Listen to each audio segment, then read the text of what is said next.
All right. I'm gonna make you a shirt that says I'm coming through Jen's mic.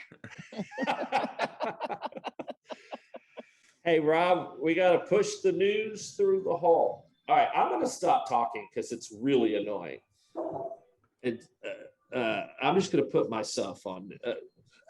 Well, first, Rob, welcome. Thanks for from having Night me. Shift Brewing. Am I still echoing? Yes. Okay, let's just try this. We can cut this later, by the way. Jenn, turn your mic off for a second. Okay, let's see. I'll just unplug it. Oh, you know what? I bet I'm coming through Millicent's mic. Cut your mic off. Hello? I was Yeah, coming through Millicent's mic there we go. because she's sitting right next to me. Jenn, Yeah, I'm sure I will hear about this for a long time. yeah, I Oh, sure God. hope so. I sure hope so. Turn your mic off. It's mine. It's my fault. All right, so let's quit wasting time. Thank you, Rob, for being here from Night Shift Brewing. What I like about your story, let's just cut right to it, is that you're not only a brewer, but you have brew pubs, you have distribution arm. You're really into everything, and it's very, very unusual. So tell me how, let's just start. How did you get into the beer business and how did this all work out? Sure. And tell us a little bit about Night Shift too. There might be some idiots out there who don't know what Night Shift is. Talk to me like I'm a fourth grader, and that way everybody can understand. Sure. So Night Shift was started in 2012 by myself and two other co-founders. Not too dissimilar from most craft breweries, homebrewed. We'd come home from our day jobs, stay up all night brewing batches of beer. That's the origin story for the name Night Shift. Brewed at 7 p.m. to 2, 3 in the morning. Go to our day jobs, ate it, come home, make beer, get drunk, repeat. And then we started super small, proof of concept, 3-barrel brew house. And since we had none of us had really any industry experience. We'd worked in restaurants and bartending and things like that, but we didn't really know what the hell we were doing.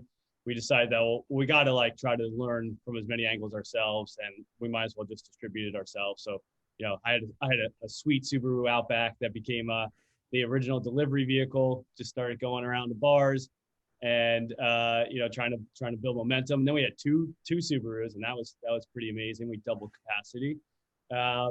And then we really kind of we were kind of running up to the capacity in Massachusetts where you could self-distribute, and Massachusetts being a state where you could own a wholesaler. We're like, yeah, why the hell not? Why not try to do a wholesaler ourselves? It can't be that hard. We were definitely naive. It's really freaking hard. And as part of that, we were hearing from, similar craft brewers, I really don't like that it's kind of only a 2-choice kind of system. You get the blue network or the red network, and either of those scenarios, I'm the bottom of the barrel. I wish there was an alternative route. Hey, we're building the infrastructure for ourselves. Let's layer on some other like-minded craft breweries and run with it and see where it goes. Again, how hard could it be? It's really hard. It's the Cliff Notes. And then we started to realize, we got to fill the trucks with as much cool stuff as possible. Hey, we probably need a light beer. We probably need, seltzer. We probably need some sour beer. Let's either find suppliers or make it ourselves and kind of get into a whole mix of how do we be a beverage distributor, not just a beer distributor? And now we sell. Okay. So let's go back. So you're like, all right, I'm going to start a beer distributorship, right? And did you have a lot of experience, or was this kind of a scratch? In other words, let me ask you this. Did you know to get a route accounting system and a routing system? And how did you take orders in the beginning? How did that work? Or did you just use a paper bag and a number 2 pencil at first? I mean, the earliest days was carbon copy, scratch it in a pad, and then try to put it into QuickBooks and, hope that we were actually keeping track of all the sales. In Massachusetts, accounts have really 60 days to pay us. So we quickly learned that was going to be a huge problem for us. So we better keep good records, because accounts aren't going to tell us when they owe us money. All And right. we got some bootleg accounting system at one point. It had a cool like fanny pack thing that printed out like a little receipt. Um, and today now we use Encompass software, which big wholesalers across the country use it, and it's pretty robust, and they have iPads, digital invoices. But it's amazing how many of the old school accounts still want a paper printout of all the invoices. They don't care that it's in their inbox. They want a tangible piece of paper to sign. So we thought we were saving trees, but we're still killing them. But yeah, we didn't really have any experience. I think like for us, it was just like everyone keeps talking about the wholesalers are all powerful. They make the most margin, the most profit. It's like, okay, so if everyone knows that, why don't we try? It seems like if that's really the control to route to market, like somebody should give it a good old try. Yeah, I mean, for sure. And you guys, you've dipped down or into Connecticut. You've expanded your footprint outside of Massachusetts and brought some brewers along with you. And as you expand, like I think I heard that you sell about 1 million cases a year, 1 million CEs. And how many accounts do you, so in other words, how do you make that profitable if you have a lot of accounts selling 1 million cases? I think the magical number we've always heard is you got to try to get to like 5 million CEs. But if we can be north of 1, we should be able to make the whole thing work. I think one of the advantages we have compared to the old, to the legacy distributors is like our average cost per case is a lot higher, and our average dollar of gross profit's a lot higher. Yeah. So we're selling, $80, $100 cases of beer to liquor stores, double dry hops, double IPAs type thing that have a big margin attached to it. And then if we layer on a little bit of wine and spirits, we're kind of able to make the whole thing profitable. It is a big part of our overall organization's profit, especially last year with COVID and the loss of our own premises. Yeah, I bet that was a lifesaver really for you to keep on going to sell to chains. And because it used to be the old kind of rule of thumb in the old days was you really have to sell 10 to 12 cases per account per week to be profitable. That number has gone significantly down because like you say, the margins per case are much higher. And also there's the draft business that I assume y'all distribute draft as well. Yeah. And that's a whole different dynamic as well. And so what about how do you manage your suppliers? The issue of, do you guys favor your own beers? Are you guys gonna put our beers back where the cobwebs are? How do you deal with the issue of we're gonna give your beers love despite the fact that we have our own beers make a double margin? Yeah, I think it's something that a supplier has to get comfortable with. I think one of the ways to explain it is like the Night Shift brand, at least in the small data set, like the IRI mass liquor store set, is the number 2 craft brand behind Sam Adams. So Yeah. we punch a little bit above our weight, and it allows us to have like an entry point for almost every account, which then we can sell in other products. So like if you only have like a super niche craft beer brand, well, we have now access to more doors that we can kind of pipe in more products. Yeah. And we do have like people that are dedicated to the individual suppliers. But I think one of the things that we really look for in our suppliers is stuff that is incremental and doesn't cannibalize either the Night Shift portfolio. And that really layers on, one of our biggest suppliers is Athletic Brewing. And I think you guys even wrote in our paper, Bill gave us a nice shout out that we punch above our weight. I think, Bill has shared we outcompete some AB houses in Texas markets who have bigger population bases. And we're able to do that because we don't have any other non-alc product.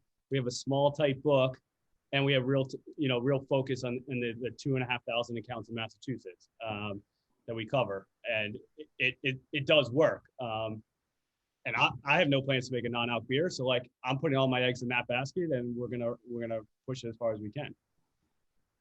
From a distribution standpoint, the markets that you are in, work for what you did. And you talk about that you would like, I think, to expand, but how far out of that Northeastern market can you go? Because, you know, when you start getting to the Carolinas and God forbid, Florida, it's a chain market where, you know, it's Publix or nothing. And you got to be merchandise. It's not, you know, the distribution system is completely different, right? In a chain market. So what are your thoughts on that?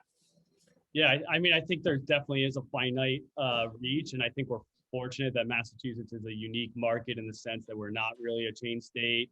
We have high density and small geography, and we can make it work. You know, Connecticut's a little bit of a different market, and it's only been open since October, so we're learning there. But you know, like in New Jersey's a market where we could own a branch down there, but it's a very featured indie market. You know, it is not a chain state, so that would work in our favor. Right. But what about Pennsylvania? Pennsylvania might work. Yeah, we were trying to build a brewery in Philadelphia, and that was our plan to operate in that market and self-distribute. But we ended up going with Penn Beer, you know, an AB house, as we canned that plan due to uncertainties with COVID. But, well, I mean, you could go to Delaware, but there's just no people there. No. I mean, we could go to Vermont, but no people. Yeah. I mean, yeah, that's the thing is, I mean, if elk drink beer, you'd be fine, or bears, but they don't. I mean, they'd want to, trust me, if they could have access and opposable thumbs. Well, that's cool. I really like that idea that you know, that you have kind of your fingers and all, but how do you find time in the day to, like, I don't know, urinate? I mean, it seems like you're probably your biggest, I would say, I don't know you that well. I don't know your business that well, but that doesn't mean that I won't conjecture about you and your life and your business. Okay. So let's just go. Let me tell you about your life. All right, Rob.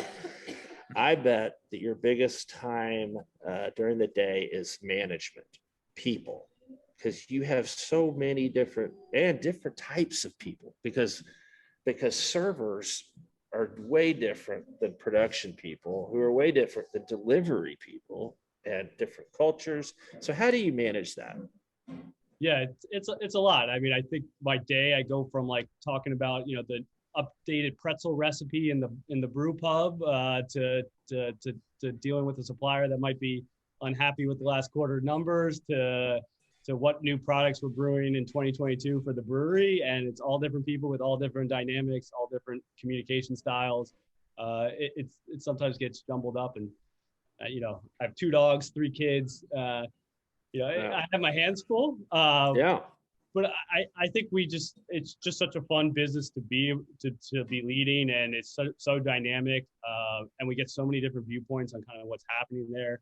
I mean, even just in our own establishments, I mean, we have 3 beer gardens, a brew pub, and, you know, more of a traditional brewery tap room. And there's different dynamics happening there, from what people are buying and drinking to, and they're all, like, you know, within 5 miles of each other. And then I just love the entrepreneur side of the whole thing. So, you know, spending time talking to suppliers and learning about their business, or, you know, how's it going in Vermont, and, you know, how does it translate to Mass? It has just been really interesting and exciting, and does give us a great perspective on the landscape. But yeah, I mean, on the people part is crazy. I mean, we just hired over 100 people in the last 30 days as Massachusetts lifted its regulations. So, like, you know, culture problem is a, you know, one of the biggest things on my plate right now is, like, how do we make sure we have all good people who understand what we're trying to do and treat people fair across it. And like you said, like, what the drivers want to what the server wants to what the, you know, the person with an MBA and the marketing team wants is, like, you know, they're leaps and bounds apart. Like, even just a small thing, like, we offer 401k and great health benefits for, like, even a dishwasher in a kitchen, but they're telling us they don't want that. They'd rather have, you know, $2 extra in their paycheck. So it's like, okay, so do we strip down the 401k, pay them $2 extra? Do we get rid of their healthcare plan? You know, I don't, like, you know, if it costs the same amount of money, I don't care where it goes. But Rob, I hold on, my computer's trying to tell me things that I don't want to know right now. But I have 7 employees, and luckily they're not listening right now. Y'all take your mics off. I don't know how to do it. I feel like I'm an HR man. Any employee, it's hard. And I can't even imagine. You hired 100 people in a month. I mean, you're like Jeff Bezos doesn't hire that many people in a month. So I mean, that just sounds exhausting. And I applaud your success. That this is going to be hot girl summer. And when I say hot girl summer, what I mean by that is we're not talking about. What we're talking about is that everybody is just insane about going out in public. And I'm already seeing it. I'm in Austin, Texas right now. I just got here. I have a meeting here, and it's just packed. It's Monday at 2 in the afternoon, and every place is packed. I mean, everybody just wants to get out. So my point being is I could see you guys in Massachusetts, especially, having an incredible summer, especially since you're not in a chain state. So all your comps are zero. Just your comps are low, right? Yeah, I mean, we're hoping that we'll have a great summer. It's been a little bit, Memorial Day was cold and rainy, so we were off to a sluggish start. I feel like New Englanders have like a sweet spot in the temperature. Like this weekend, it was like, in the 90s, and it was more popular to be inside our space than like on our beer garden along a river this weekend. So I feel like we have a sensitive temperature band maybe, but I don't know. Massachusetts, we're a little bit more liberal and a little bit more cautious, for better or worse. And I just went to the grocery store right across from our distro warehouse, and more than 50% of the people are still wearing masks in there. And so I feel like we're a little bit slower than what it seems to be happening in the South, but there's definitely pent up demand. I mean, the one big indicator we have right now is like the amount of companies trying to book private events in our spaces is just astronomical. Nearly everybody wants to get back all their employees to come back into a bar and drink and have fun, and we're just we can't even say yes to all the demand there. Well, that means you have to increase your prices. Yeah, that's exactly what I'm no Ben Bernanke, but I do know that. So Econ 101. Yeah. Well, let's talk real, and then I'm hogging it. Jenn, I know that you set up this interview, and I just totally came in and confiscated. But one of the things I was interested, you do have, a brew pub, and there has been, this reckoning of sexual harassment and misogyny. Have you addressed that, and have there been any issues in your front of house operations? Yeah, certainly. I mean, obviously that kind of started here in Massachusetts. I think Jenn did a great job of kind of writing up some of our similar feelings where, there's definitely some conversations that need to be had, but is this the right forum and the right approach? I think, going back to the people thing, like I can set the standard and I can lead by example from the top down, but I can't control every conversation. I can't control every behavior. I can just, set the bar of what was a tolerable and not tolerable. I think it's been, we've had crazy situations that are 100% not okay, but more often than not, people don't say anything. And I think our challenge is really, how do we facilitate a conversation that allows those things to bubble up? And I think some of the instances where people are like, this one thing happened and it brushed me a little bit the wrong way, but maybe it was fine. But right, there's a lot of that. Yeah. 5 stories like that from 5 different people, and then when you put them together, you're like, holy shit, we have a problem. But if that first person doesn't say anything and we don't hear the 5 other stories, it's really hard to say this is real or not real. Right. Yeah, it's really tough because it has to be tough for the victims too, because you're like, I don't want to make waves. I like my job. But at the same time, there's no reason why anybody needs to feel uncomfortable in their job just because of jackassery. Yeah. And jackassery, is that a word? Fuckery, whatever you want to call it. Right, Jenn? Jenn's been on the receiving end of a little bit of fuckery in the beer business, haven't you? No, of course not. Yeah, I have my stories. Yeah. So what do you got for Rob? after I just hogged the What do I, first yeah, 50. well, Harry Yeah, we asked only have 5 minutes most left. of my questions, but I always have one more question. So I'll take a couple others. Well, so I think earlier when you were talking about obviously the diversified business model and carrying products that maybe, you know, wouldn't necessarily compete with you. Obviously I have to ask about cannabis, right? Considering the markets you operate in, they're pretty cannabis friendly.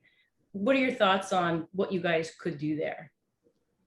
I mean, we're certainly interested in playing in it and figuring it out. I mean, you know, this is maybe not unique to us, but is part of our challenge right now. The bank where we have most of our debt won't allow us to do anything under the Night Shift brand that is federally illegal. So we would be in violation of our bank debt. So we're a little bit hamstrung in that sense that we got to figure out either a new banking partner that would be okay with it, or, you know, change the debt structure. You know, we put out a beer line called One Hop this time. I have wanted for years to put out One Bud this time and feature a different strain and different, you know, mood. I think that would be dynamite and translate well for our customer base. You know, as a wholesaler, I would love to distribute it. I think, you know, yeah, this is an opportunity where we could work together with the wholesalers. So I would love that. You know, Massachusetts has been kind of slow to get into it, like with each city and town kind of putting up these roadblocks that make it so hard for the number of retailers to open up.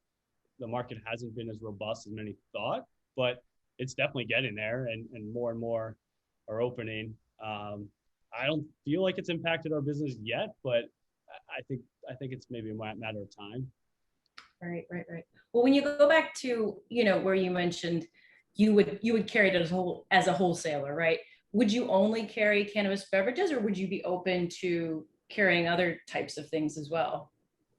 I would love to carry all types. I mean, I think I don't really see the cannabis beverage thing being the major play. I mean, we've looked at it. We've talked to some of the marijuana companies here in Massachusetts. It just doesn't seem like the pricing makes sense for everybody to make money. I know obviously some bigger companies maybe think differently, but I don't know. It's just why you can put gummies in your pocket and have, you know, 10 of them, and it's small and portable and light and cheaper. Like, why? Jordan has been saying that for a while now, and I think everybody's starting to realize that nobody's be pounding cannabis drinks. That's not how you take it. I mean, you have one. So I mean, if you're just having one, the margin better be pretty fucking fat. If you're not, it's not a volume game, obviously. What I'm excited about that I keep coming back to is Hot Girl Summer, and it doesn't seem like you're very excited about this, but you are going to be very busy this summer. And I have a prediction. Are you ready for it? Ready for my prediction? We will sell more dollars of beer this summer than we ever had as a country ever in the history of the United States. Even better than 1990. And what happened in 1990 that created beer sales that spiked so high? That light beer or something? That's gonna be my guess too. Low carb? No. The federal government doubled the excise tax on beer, wine, and spirits in December of 1990. So everybody bought everything in December of 1990, and it literally doubled on January 1st. So that is why that was such a big year. And 2020 was the biggest volume year we've had since 1990 in all three categories. And this year, 2021, I think will be even bigger, because off-premise will still do what it does. And then on-premise is going to be crazy, and everybody's going to be out. And I think Trojans and the morning after pill, there's just going to be a lot of things that are going to be selling. Well, I've done my talking, and so Jordan, don't you agree? I mean, this is going to be. You're the young one here. What are you hearing about people out doing Dionysian revelry? Dionysian revelry.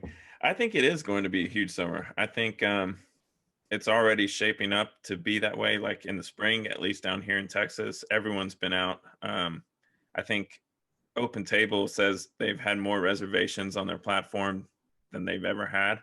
Yeah. And everyone's just dying to get out, no matter the heat. Even down here in Texas, they're doing Fiesta right now in the middle of June, which is crazy, but still packed. I was at a Fiesta party on, was it Friday night? We were, and there were some Silver Eagle people there, a couple of Silver, and they said that they're just killing it right now. They can't keep anything in stock. That's the thing, is we can't supply. I mean, at least, Rob, you have product. I mean, nobody else can, for some reason, nobody knows how to make beer anymore, or at least to package it. I feel like our fall will be better. I feel like we're falling a few months behind the South, and I think we'll have a strong fall, especially as people come back to work and stuff like that. But I think so too. I'm not bullish about this being a great year. Yeah. No, I mean, and you're right. I mean, the Northeast and California are going to be slower to open up. But all right, well, what else is going on in your world? Like what? So you've got kids, you've got dogs, and so tell me what you do. Like, so what when you wake up in the morning and you brush your teeth? Walk us through a typical day. Check my email. Go for a run. Ride the Peloton, and then come to work. Nonstop meetings. Check on the locations. Check on the sales numbers. Most of my time I spend on the distribution side. I think that's the part I'm most interested in and most passionate about. The hospitality is not really my jam. Like we need it. It's a great marketing tool. It's a great trial opportunity, but I love the idea of how do we build, kind of the third leg in sort of the Massachusetts distribution market. How can we be an effective player and get more scale, and how do we do that? That's interesting. Like what kind of rolling stock do you use? Do you using like side bays or just more like vans and stuff? Right now we just use like box trucks, just that are under the CDL driver license requirements, just because it opens up a bigger applicant pool and it's easier to hire for. And then we run, our routes are not as heavy and not as robust, but we still get, 20 stops a day and out of most of the trucks and deliver a good amount of product.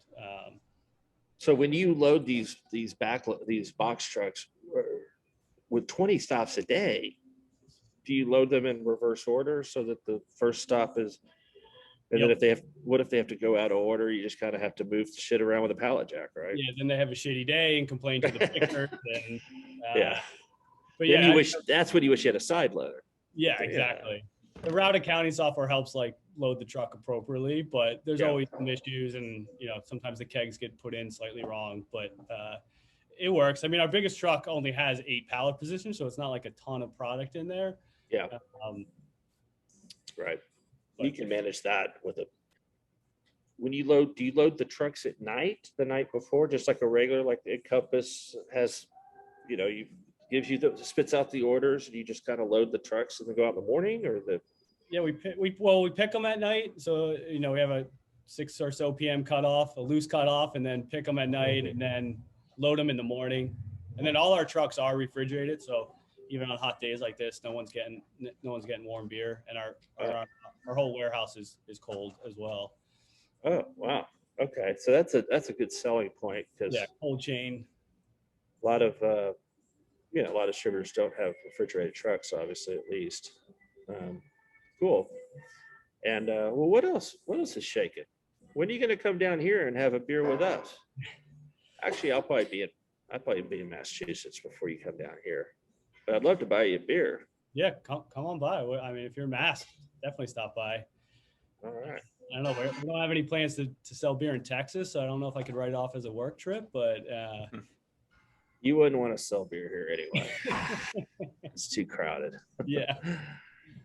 All right. Well, I'm curious what you guys are seeing as the next big thing, based on, all the vantage points you have from your own tap rooms to all the different things that you carry, right, and your distributorship arm. I mean, that I mentioned it earlier, the hottest growing thing that we're selling right now, and my dogs are a little bit more vocal than Harry's. That's growler and tap. I was trying to stuff them with treats. The fastest thing we have growing right now is wait a minute. Your dogs are named Growler and Tap? Yep. I fucking love that. Growler and Tap. That sounds like a TV show, like a good. You know what? Your name's Growler from now on, and I'm Tap. We're gonna start. It's gonna be Growler and Tap. You and I are gonna have a show. Growler. It sounds like you just went to the bathroom. What? Okay, I interrupted you. I'm sorry. So what you were just about to say? What's the greatest new thing? And then everybody's waiting, and then I interrupted you. I was gonna say non-alc products are the thing that we're kind of most interested in at the moment. I mean, we sell athletic, but we've been dabbling with like a non-alcoholic canned wine product. We have a non-alcoholic canned RTD cocktail. We're looking at some of these other products that have neurotropics, adaptogens. We just started selling hop water, which is like a clear seltzer that's dry hopped and has. Is that the hop black one? Hop water, HOPWTR. Oh, okay, that's a different one. Okay, got it. Yeah, we have FOMO, which is like kind of like a FOMO, but fake mimosa is what it kind of stands for. And we have Spiritly. All interesting products, so we're kind of playing around with that. We roast coffee too, so we also sell that into the grocery channel and to some of our specialty kind of indie stores. So I think that we're seeing definite success there. I mean, right year to date, our IPA and Pale Ale are the top two, followed by our hard seltzer brand, and then followed by our light beer brand franchise. So that's kind of the top four of the Night Shift Brewing products, which two of those four I never thought we would ever make. And I was just going to ask you what you think is going to peter out first, IPA? I mean, hazy IPA or seltzer? I mean, I'm getting a little bearish on the seltzer market, even though, we're having a good year with our product. There's like, I know the big players like to think that there's a kind of a barrier to entry to making high quality seltzer. I think it's really easy to make. It might not be as pure as the big boys like to refer to it, but like you can make something that's pretty damn good and easy to drink out of any brewery. Why can't there be 10,000 seltzer brands if there's 10,000 craft breweries? And I think that's just going to cause more and more confusion. I'm still like, I've been tuning this on for a while, but like, I feel like there's going to be a return to light beer. You guys talk about Montucky. I think brands like that. I mean, we make a light lager with lime called Lime Light that just, I would drink. It has just, 20 more calories and tastes 10 times better than any of the seltzers. And it's just so crushable and meets the same need. I just think we have to figure out how to make light beer cool again, which obviously, that's Bud Light's everyday job. But, I don't know. I think there's just there's better bases and better things to play around with than just clear, bland liquid. And Lester Jones, obviously, I think 5 or 6 years ago said, this whole IPA, this whole craft thing is going to kind of slow once millennials start getting fat. And I think that's exactly what happened. Like I used to drink IPA all the time. And now I'm like, oh, it's a treat. And everything in my fridge is functional, whether it's non-alc or light beer or, that sort of thing. And I think that's happening. I mean, would you agree? Or do you think that's maybe an oversimplification? I mean, just like seeing what's happening with athletic, like people are definitely being a little bit more mindful about the consumption, I feel like. And I mean, we definitely, like our light beer definitely goes, to the young dads, I feel like is one of our key target consumers there that don't want to be in a traditional light beer buyer anymore because they've either felt like they've aged out of it or, that's college and they're more sophisticated and like, but they still want a good tasting beer. And the hard seltzer thing isn't maybe resonating, but I don't know. We're not giving up on hard seltzer and, we're still having fun with it. And I know you guys have been covering Happy Dad, but we've never been in the skin can bullshit or whatever they say. You guys gonna carry it? Happy Dad seltzer? Millie can't wait to get some. I've never had it. I've never even heard of the Nelk Boys until 2 weeks ago. But yeah, I haven't either. But, yeah. Well, I have a question. What's going on with these? What's going on with Loverboy? I don't know. You'd have to ask them.